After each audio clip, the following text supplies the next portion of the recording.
Buenas a todos, gente de YouTube. Esta vez os traigo una noticia que nos corroe a los que seguimos el fútbol español entre si Gareth Bale irá o no irá al Real Madrid. Parece ser que el fichaje está a punto de ser cerrado. Como sabéis, se van a reunir Levy y Florentino para cerrar el fichaje de Bale.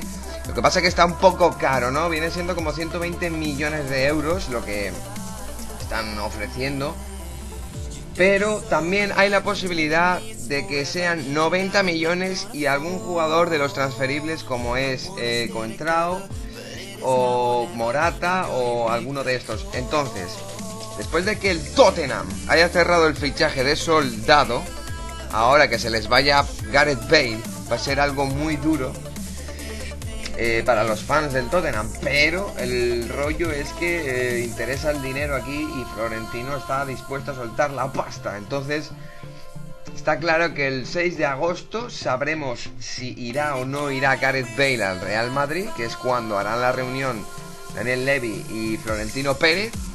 Pero todo apunta a que Gareth Bale va para el Real Madrid. Venga.